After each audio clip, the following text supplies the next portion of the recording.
You were just supposed to fix the lights, not save the base."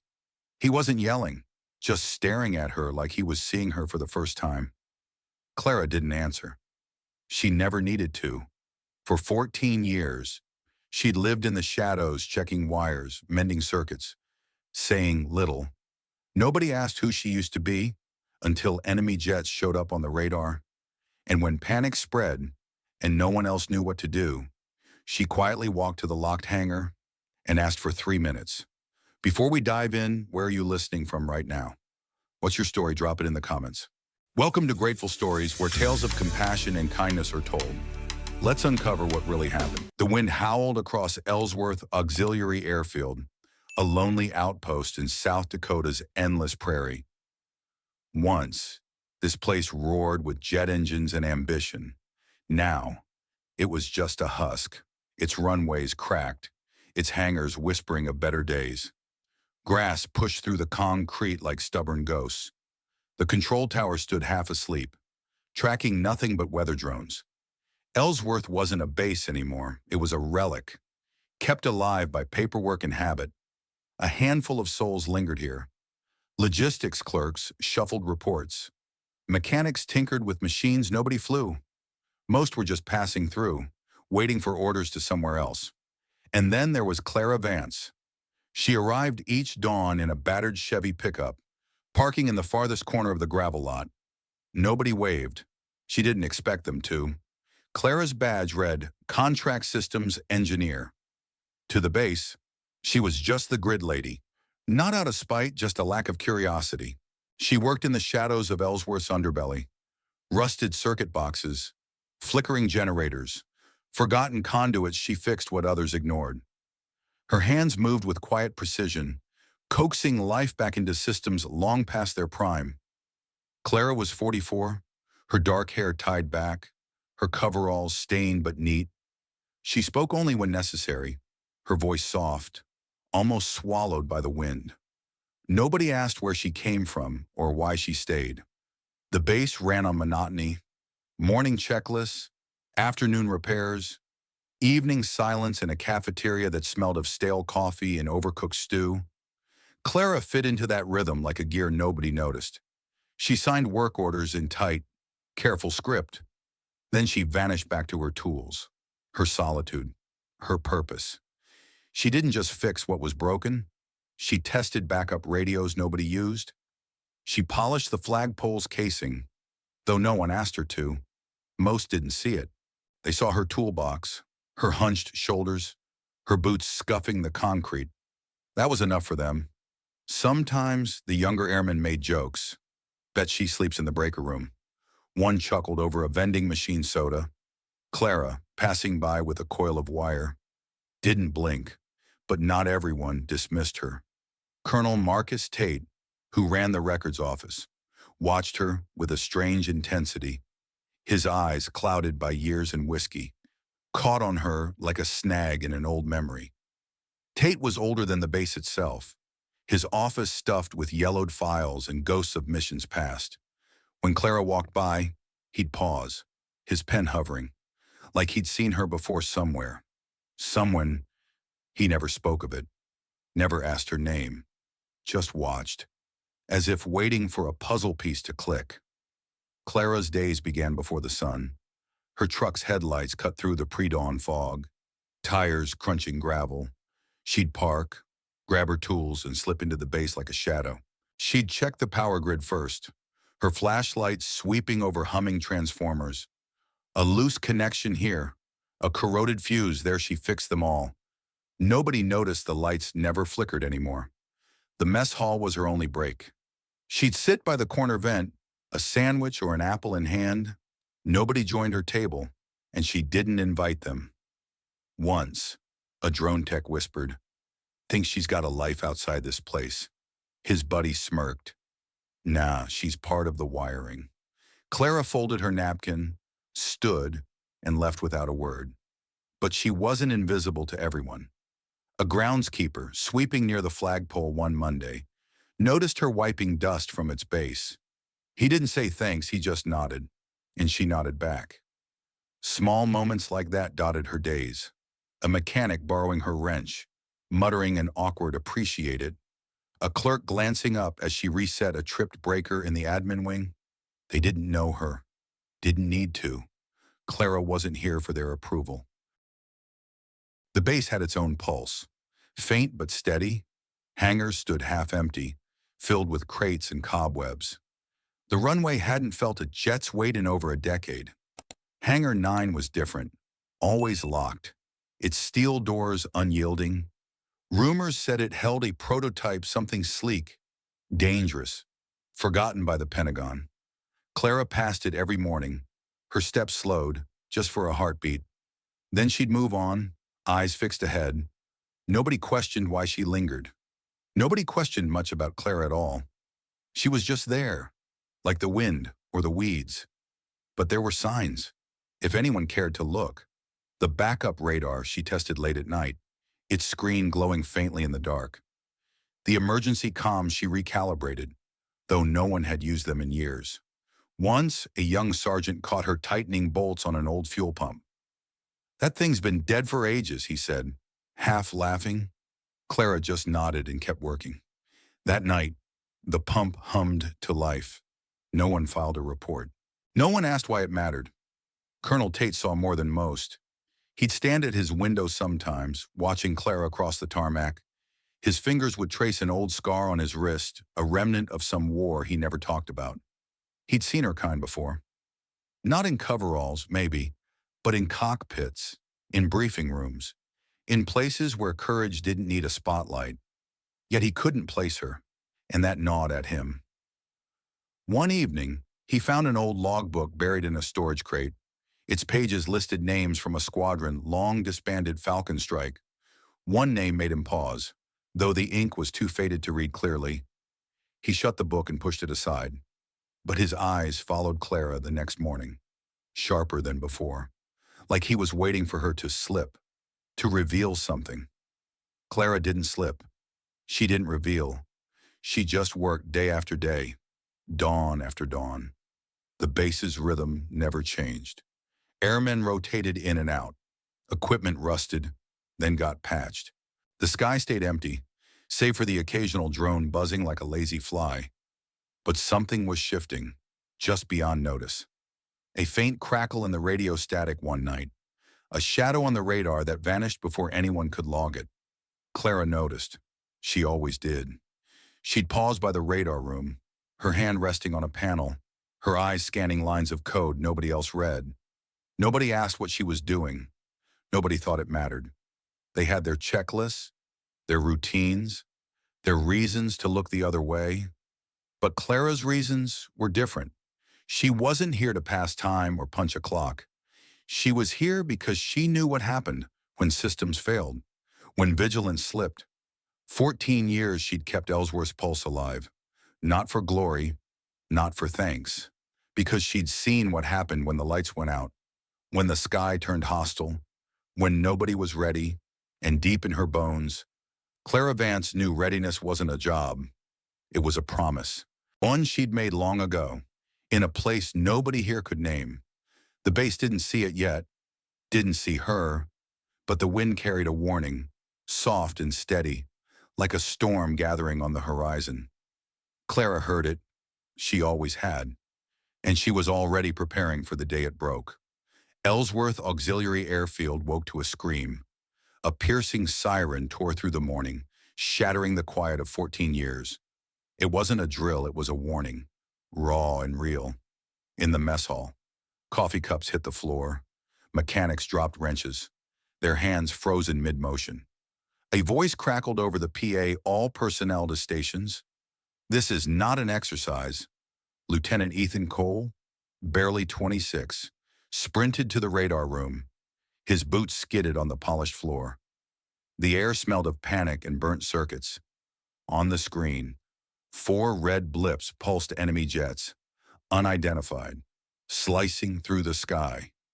18 nautical miles, a technician stammered. "They're coming straight for us." Cole's stomach churned. Ellsworth wasn't built for this, not anymore. It was a skeleton of a base, with no pilots, no defenses, no chance. He barked into his radio, "Find me someone who can fly." Anyone with F-Series clearance, faces turned, but nobody answered. The room buzzed with dread. Personnel files flashed on a monitor, logistics clerks, drone techs, admins. Not a single flight certification. Not even a reservist with simulator hours. "We're a sitting target," a sergeant muttered. His voice shook, barely audible over the siren's wail. Cole didn't respond. He couldn't. Outside, Clara Vance stood by a humming transformer, her toolbox open. The siren didn't make her flinch. She closed the panel, her eyes scanning the sky. In the records room, Colonel Marcus Tate gripped his desk, the old scar on his wrist throbbing. He'd heard that siren before decades ago, in a war that never left him. Something about it felt personal, like a debt coming due. A private Sarah Klein stumbled into Storage Bay D, chasing a loose cable. Her foot caught on a rusted locker, spilling its contents across the concrete. Among the papers, a cracked military ID glinted in the dim light. She picked it up, her breath catching. Captain Clara Vance, Red Hawk Squadron, missing in action, Kunar Province, 2011. The photo showed a younger Clara, eyes fierce, flight helmet in hand. Klein ran, the ID clutched tight. She burst into the command center, shoving it into Tate's hands, his face drained of color, like he'd seen a ghost walk through the door. "Red Hawk 2, he whispered, voice breaking. "She's been here all along." The room froze, every eye on him. Boots echoed down the corridor, steady, deliberate, unhurried. Clara Vance stepped into the command center, her coveralls smudged with grease. She didn't look at the staring faces, she looked at Cole. "Open hangar 9, she said, her voice low but steel sharp. "I need 3 minutes. No hesitation. No doubt, just command." Cole blinked, his mouth dry. "Ma'am, do you even have clearance?" Her eyes met his, and he felt the question die in his throat. She unzipped her coveralls, revealing a faded flight suit beneath. The patch on her chest read Red Hawk 2, its stitching frayed but unmistakable. The room went silent, as if the air itself held its breath. Tate stepped forward, still clutching the ID. "Do it," he said to Cole, his voice rough. "Get her to the hangar now." Clara didn't wait for confirmation. She turned and strode toward the exit, her steps cutting through the chaos. The base snapped into motion behind her, like a machine jolted awake. Radios crackled with orders. "Clear hangar 9. Prep runway." One airman scrambled, their confusion drowned by the siren's relentless wail. Outside, the wind carried a low hum, like the sky itself was tensing. Clara crossed the tarmac, her toolbox left behind. She didn't need it, not for this. Hangar 9 loomed ahead, its steel doors sealed tight for over a decade. Rumors about what lay inside a prototype too advanced, too costly, abandoned by brass swirled in whispers. Nobody had ever seen it. Not really. Clara stopped at the door, her hand resting on the access panel. For a moment, her fingers trembled not from fear, but from memory. Then she punched in a code, and the locks groaned open. Inside, a sleek shape sat under a tarp, its outline sharp despite the dust. The XF-87 Raptor, a warbird built for battles that never came. Clara's eyes traced its curves, like greeting an old friend. Ground crew flooded in, their faces a mix of awe and disbelief. "Is that thing even airworthy?" one mechanic asked, his voice shaking. Clara didn't answer. She was already climbing onto the wing. Cole caught up, panting. "Ma'am, that jet hasn't flown since nobody knows how to start it." Clara slid into the cockpit, her hands moving over the controls like they'd never left. She entered a 6-digit code, RXH2. Lights flickered on. The Raptor's engines coughed, then roared, a sound that shook the hangar walls. Back in the command center, Tate watched the radar. 15 nautical miles. A technician called out, "They're accelerating impact in 9 minutes." Tate's hand tightened around Clara's old ID.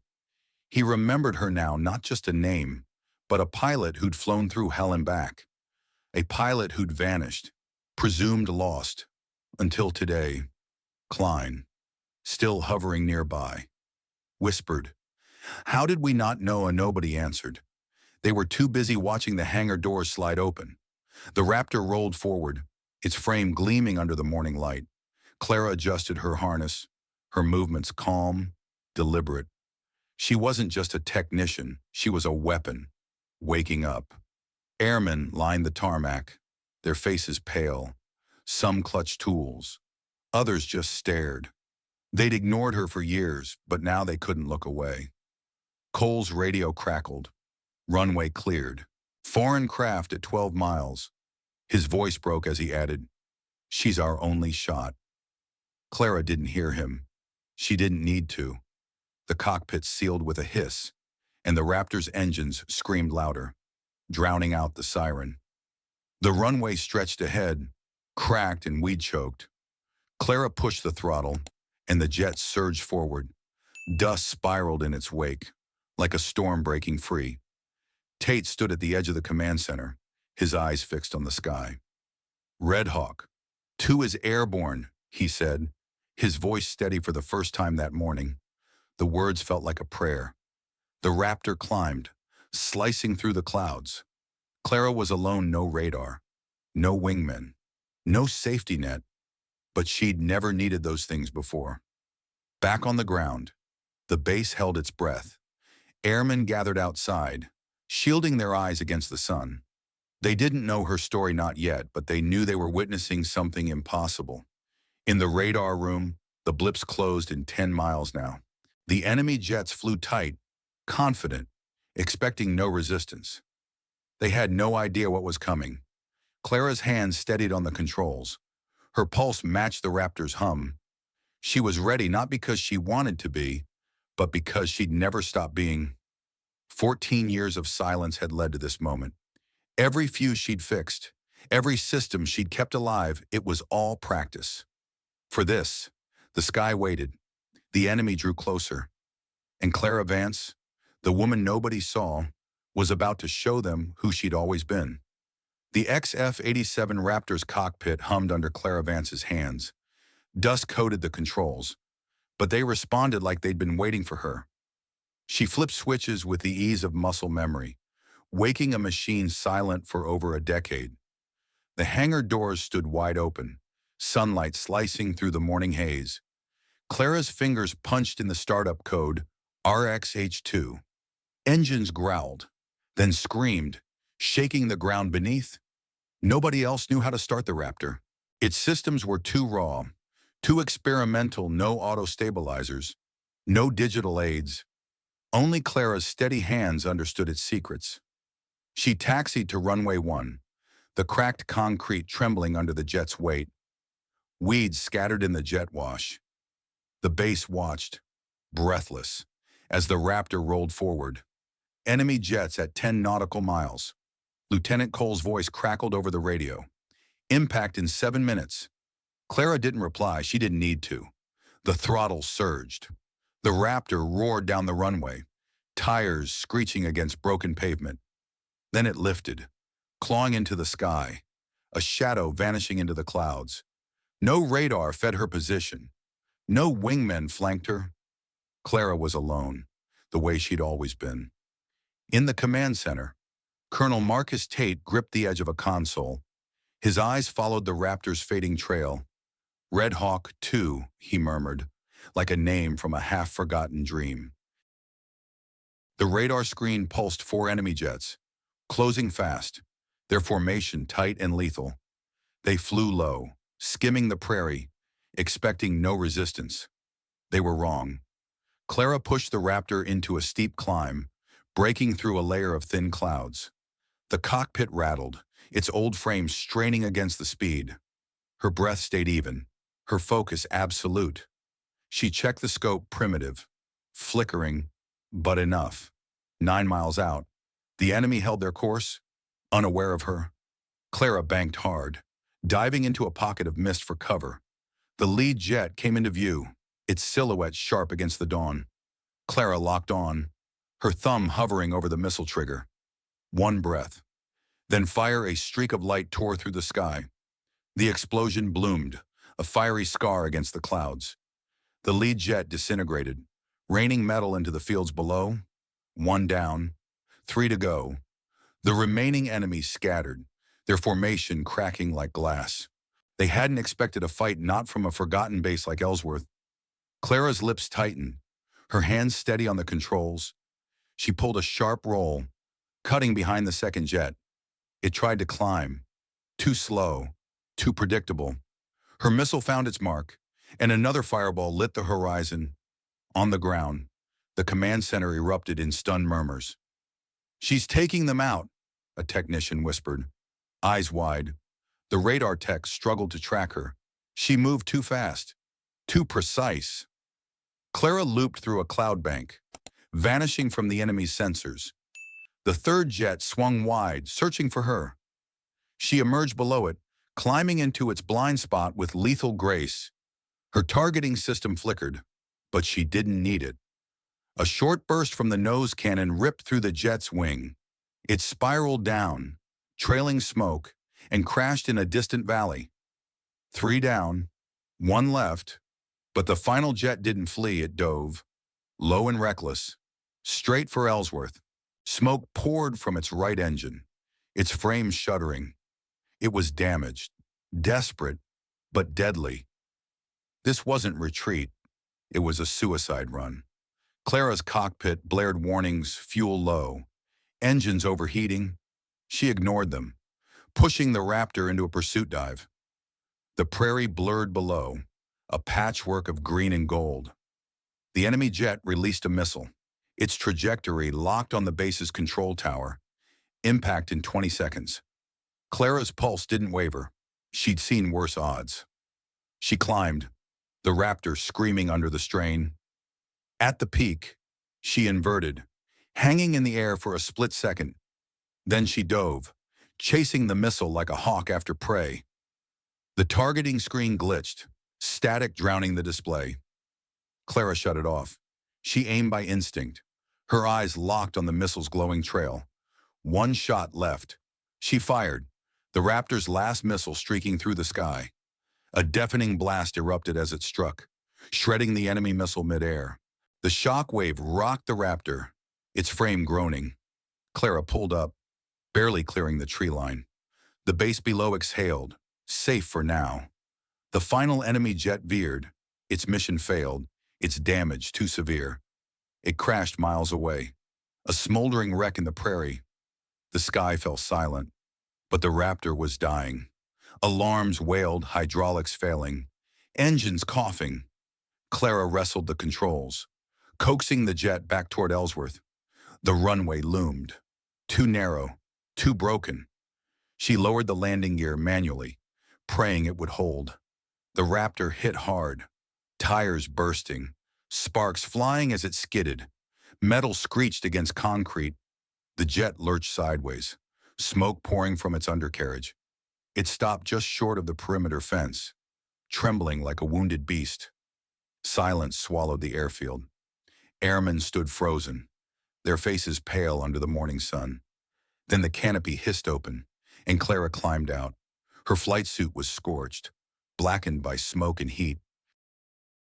Dust clung to her face, her hand, but her back was straight, her eyes unyielding. She stepped onto the runway, boots steady on the cracked pavement. No words, no gestures, just presence. The base stared, seeing her for the first time. In the command center, Cole's voice broke the quiet. "She did it," he said, almost to himself. Nobody answered. They didn't need to. Colonel Tate watched from the tarmac, his old scar tingling. He'd known her once, in a war that broke stronger souls. Now, he understood why she'd stayed. Private Sarah Klein clutched the ID she'd found, her hands shaking. "Red Hawk 2, she whispered, like a name from a legend. The room around her nodded, wordless. Clara didn't look at the crowd gathering at the runway's edge. She didn't need their eyes, their whispers, their awe. She'd done what she came for, no more, no less. The Raptor smoldered behind her, its frame battered but intact. It had carried her through hell and back. One last time. Now it could rest. A mechanic broke the silence, his voice low. How'd she know how to fly that thing? Another answered. She's always known. Clara walked past them, her steps measured, her face unreadable.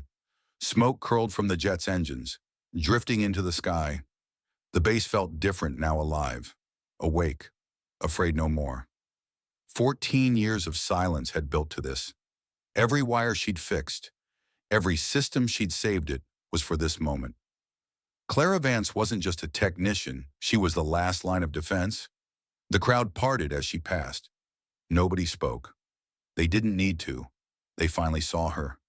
And the sky, still ringing with the echoes of her fight, would never forget. The morning after the battle, Ellsworth Auxiliary Airfield felt different. The air carried a new weight, not of fear, but of reverence. Clara Vance walked through the gates, and every eye followed her. Nobody called her the grid lady anymore.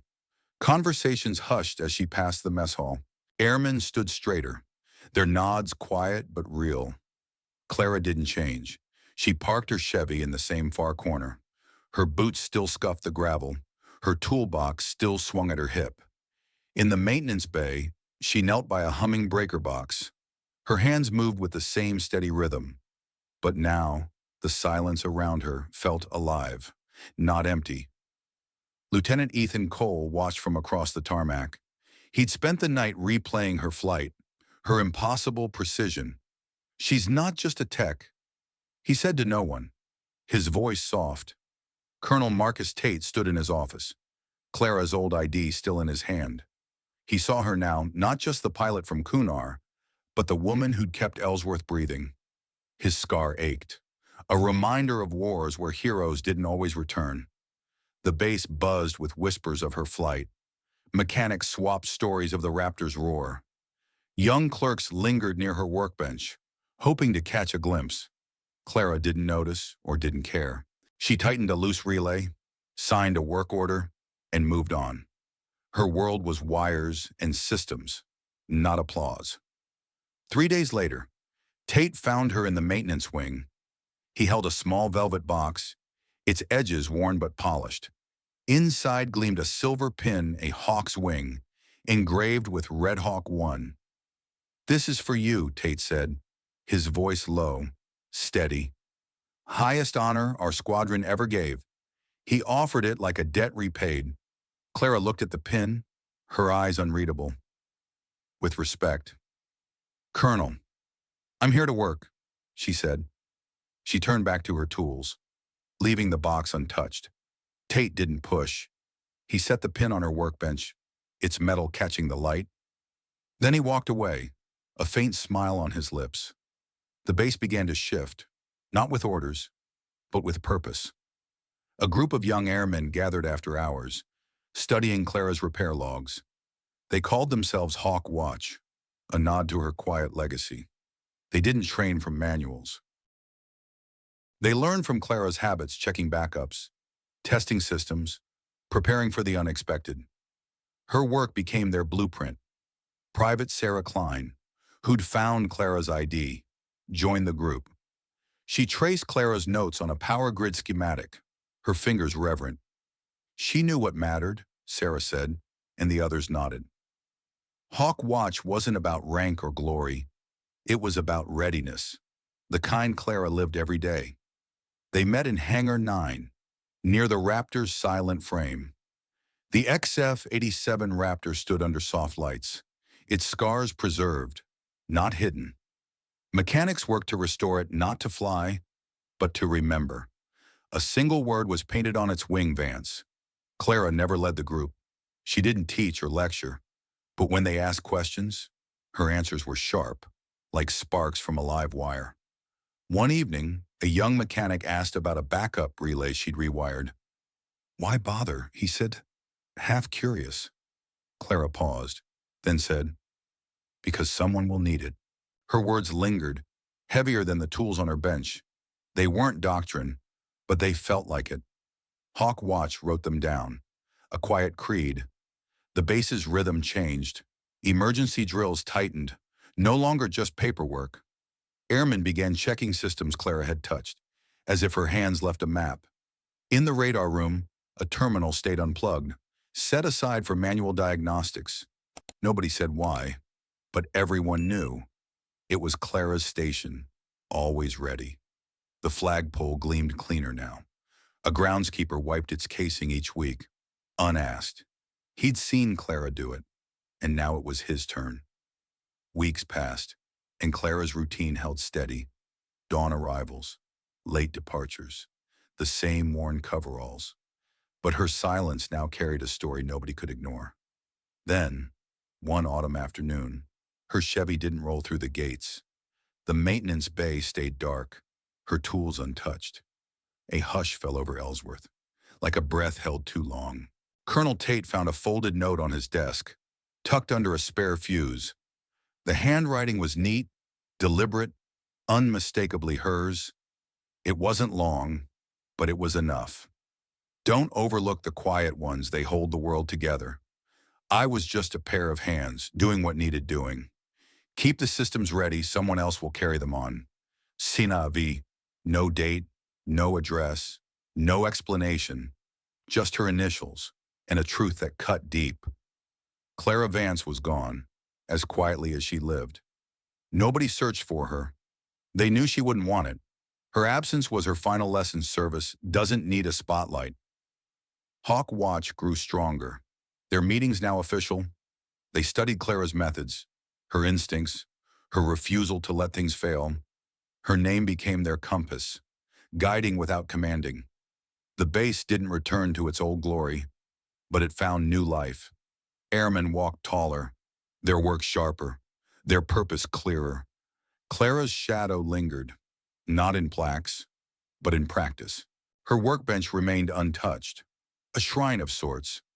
Tools lay neatly arranged, a half-empty coffee mug on the sill. Someone left a folded cloth there, embroidered with a single gray thread, a hawk's silhouette. Hangar 9 became a quiet pilgrimage. The Raptor stood as a sentinel, its painted name a whisper of gratitude. A small sign hung nearby, always ready, always silent. New recruits heard the story, pieced together from whispers and logs. Was she a commander, one asked, staring at the Raptor. An older mechanic shook his head. She was just Clara, and that was enough. Her legacy wasn't in medals or titles. It was in the hum of a power grid that never failed, in the hands that learned to check twice. Sometimes, at dawn, an airman would pause by the flagpole. They'd run a rag over its base. No orders needed. It was just what you did, because she had. The wind still blew across Ellsworth, carrying dust and memory, but it didn't sound lonely anymore. It sounded like a promise kept. Years later, a young tech found an old logbook in Storage Bay D. A single line, in Clara's tight script, was circled, "Systems don't fail if someone cares enough to watch." She'd written it long before the battle, but it felt like her voice. They didn't hang a portrait or carve a statue. They didn't need to. Clara Vance's mark was everywhere in every wire, every relay, every quiet act of care. The sky above Ellsworth stayed clear, but it remembered her. A pilot who flew once, not for glory, but for duty. A woman who served in silence and changed everything. And somewhere, wherever she'd gone, Clara Vance carried on, not for thanks, but because it was right, because someone always had to keep the lights on.